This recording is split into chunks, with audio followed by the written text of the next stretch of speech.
Hello, I am Suzanne Hannafin with Acumen Executive Search, and I am so excited to have the lovely Sonya Sigler with us today.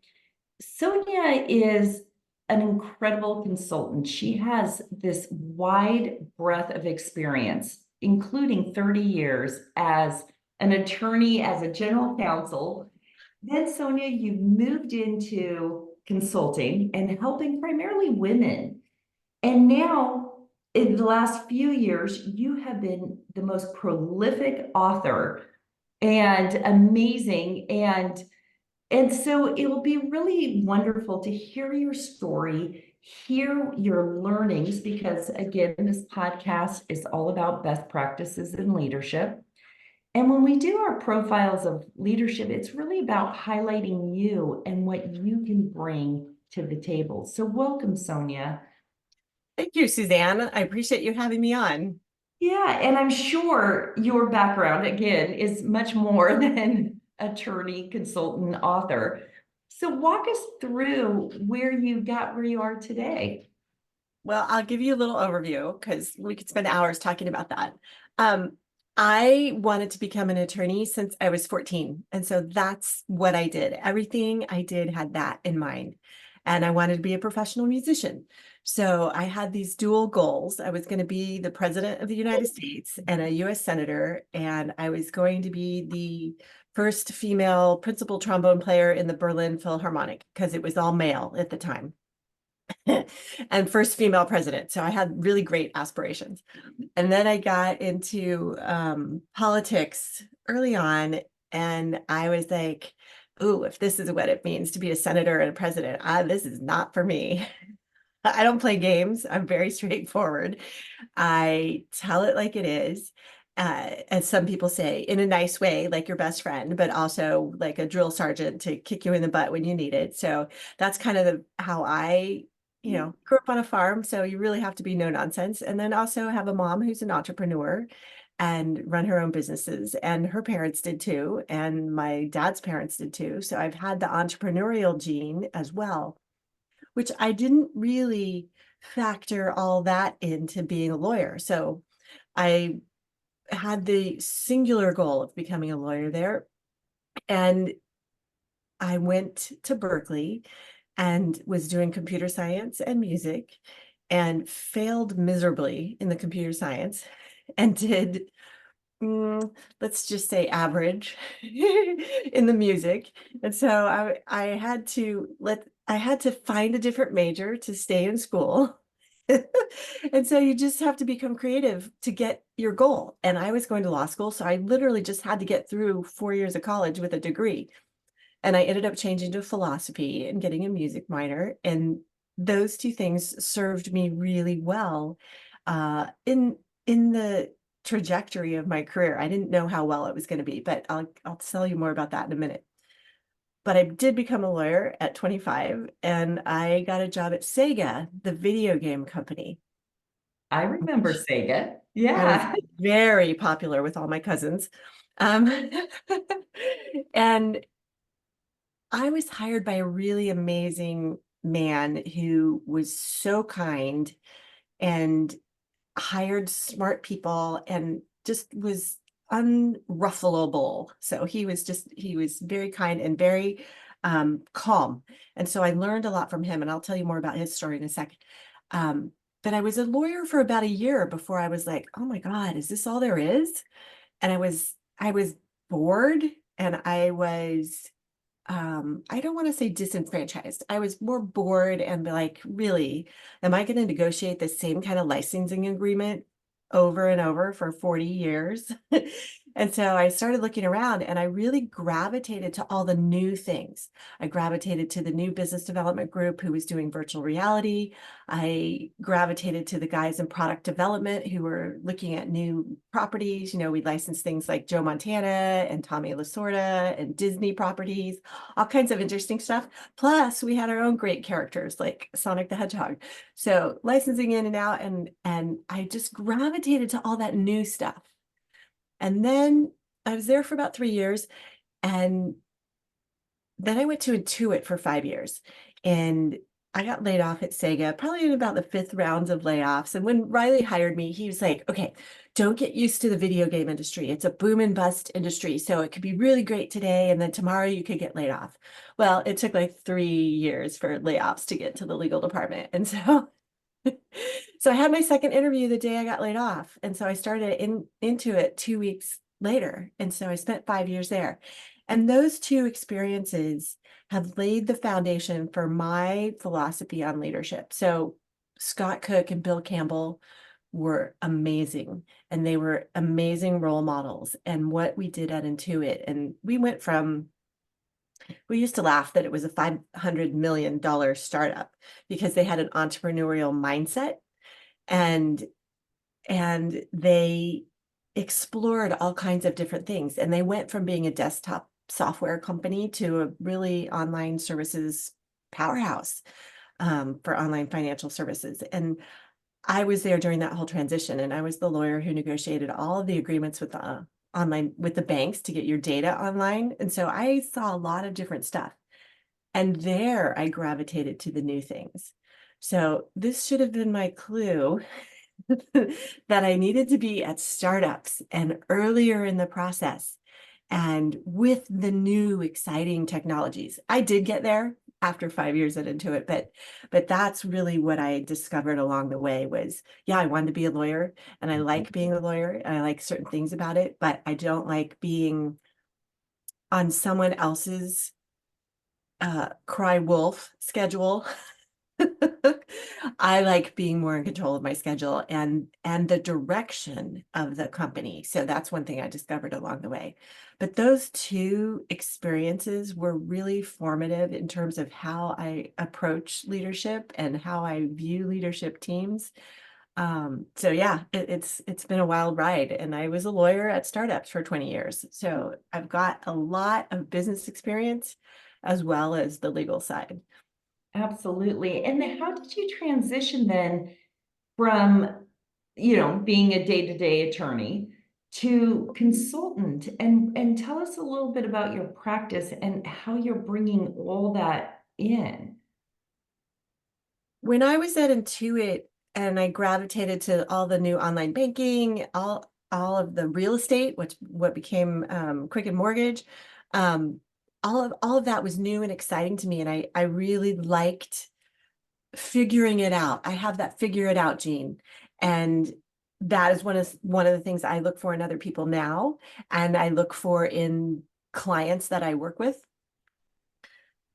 I left Intuit going to startups because I realized I needed to be earlier in the process. So not just negotiating, but like from the business plan forward. And I really liked growing companies. And so when I got laid off from a job in 2014, I was getting divorced at the time, I kind of sat down and I'm like, what do I want to do with my life when I grow up? And so I realized I was the team photographer for my kids' football teams, and so I needed to be on the field Fridays at 4 to take pictures. And I was like, gosh, if I have to be there at 4, I really don't want to take another job commuting to San Francisco, commuting an hour each way. And I was like, I should just keep consulting. Like, I should just keep doing that and find more clients. So that's what I ended up doing. And so for the last 10 years, I've not worked on Fridays, and I do consulting. And I brought all of that experience to bear. So operations, legal, finance. I was CFO at one startup for 9 years. Let's see, operations, business development, a little bit of marketing, and finance plus the legal. So all of that leads me to help companies grow now. So I work with companies who have taken, like usually founders who have taken the company so far and are running up against a wall in terms of how do I grow to that next level. So that's the kind of person I help now. It happens to be lawyers, it happens to be entrepreneurs, and it happens to be people who are like, this 9 to 5 kind of job is not working for me. I need to do something else. Help me figure out what that is and make that leap. So those are the people I work with now, using every bit of experience I've gained along the way. Yeah, and it's so interesting to me, Sonia, for all these conversations we've had with CEOs and with consultants, nobody had a straight path. Their road was winding and meandering at sometimes. And so it's really about who you are as a person and how do you show up. So you mentioned that you look for this gene of Figure it figuring. out. Yeah, but let's talk about some of those core values that you bring to the table, and how do you then operationalize this? You talked about your first boss being so kind. How did he operationalize that throughout the organization? So when I was hired at Sega, Riley Russell, who went on to be general counsel at Sony for another 25 years, um, he hired me and he hired another man, Jack, when we were in law school. So our last semester in law school, and he couldn't decide between the two of us. So I was like, well, let's just share the job. We both want to work and we both can't do it full time. So let's just share the job. And Riley did. He hired both of us. So we both worked part-time, and then the company was growing like gangbusters. So we ended up hiring both of us after we took the bar. And so we both came on as new lawyers, having worked there, a semester in school. And he was the kind of person who would hire someone smart, give them the rope to hang themselves. He said, come back to me if you have questions on anything. And he kind of had an open door policy of come on in, sit down, ask your questions, get your answers, and then go on your way. And I'm going to leave you to do your job. So I really learned the autonomy and the importance of autonomy and trusting the people that you hire. You're hiring smart people, let them be smart. So that was really amazing. And then while I was out taking the bar, someone was hired over his head by the chairman of the board. And that man was the complete opposite. He was a micromanager. He didn't trust anyone. He had no business being in-house as a lawyer. He was very ivory tower. He spent money like there's nobody's business. And I'm going to tell you this career limiting move I did while I was at Sega. So you talk about me being an author and writing books. I've shared all these stories in my books, and I'm going to share one story that's going to come out in the book that I'm writing now called Set Yourself Up for Success. I could not believe the behavior of this man that was hired over Riley's head. And I made an appointment with the CEO, and I sat down in his office and I said, look, we are spending over $1 million a month in outside legal fees because he wants 3 opinions, so he can't possibly be wrong about things. And the CEO listened. It was Tom Kalinske, who's really fabulous. Talk about role models as well. And he said, I would like to help you, but I can't do anything about it. My hands are tied. And years later, I ran into him at a party at Riley's house. And we've all stayed in touch. This is what's really great about this, is that we've all stayed in touch and really respect each other and have fun together. And years later, Tom was like, I really respected you for coming to me and having the courage to come to me. It showed me that you really cared and that you deeply cared about the success of the company and the department. And I didn't see it that way. I thought it was the right thing to do. Like, why are we spending money? And so that really showed me spending other people's money the right way, like not willy-nilly, was really important to me. And that Tom saw that. And he told me that later. And he's one of the people I interviewed for the book. And he shared some of those stories. And it was just flooring to hear that, come back around. So that kindness and that sense of ownership, those are 2 values that I hold dear and that I help my own clients hire for that as well. We get really clear on what's important to them and what is going to be successful in that environment. Sega was very entrepreneurial. Intuit was very entrepreneurial. And I gravitated to startups, which obviously have that same innovation gene, same, let's just all get together, figure it out. So I mentioned the figure it out gene. I think growing up on a farm, you have to do that as well. You have only so many resources. And if you want groceries, you got to drive, 25 minutes into town. So make do with what you've got.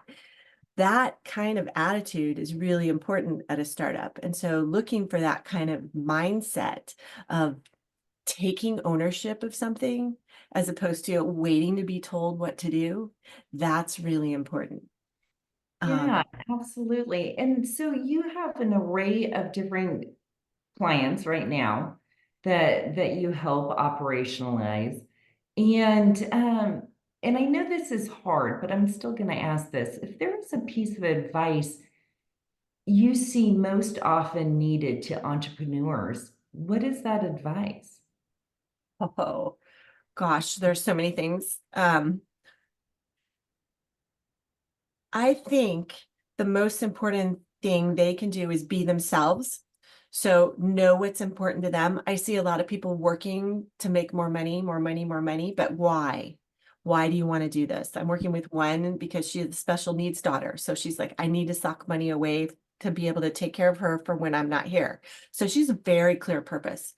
Um, Another woman I'm working with, she's, built $1 million law firm in 3 years. She she has very clear goals in terms of I have um, I have things I need to pay off, and I also have special needs son that I need to plan for that I don't know if he'll ever be independent. So those two goals are very clear for her. So in being able to be true to themselves and what's important to them, they can be clear with others why they're building the business and why they're doing what they're doing. So I think that out of all the things that I see entrepreneurs doing, they get pulled here and there to help customers and oh, I need to be this to this customer, or oh, I need to be this to that customer. And they get pulled off their game. They get pulled off that purpose and they get pulled off their goal. And so if I could give any advice, it'd be stay true to yourself and the goals that you have for yourself. Because it's so easy to do everything for everybody else, but it's really hard to do that one thing for you. And what trickles down from that is the boundary setting and keeping to take care of yourself. Because I see a lot of entrepreneurs run themselves into the ground trying to do everything. And so being the one in charge, being the one who starts the business doesn't mean you have to do everything.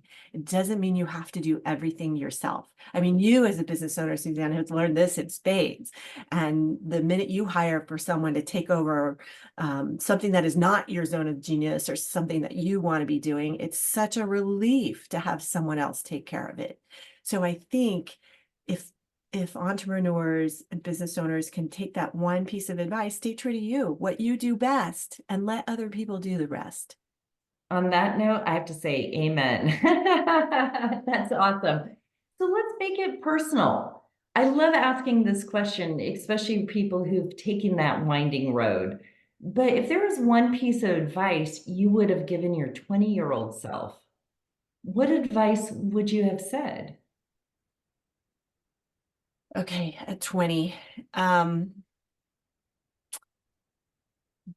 I would want myself to know then, don't be caught up in one way of doing things. There's more than one path. Like I said, I was headed down the path of being a lawyer.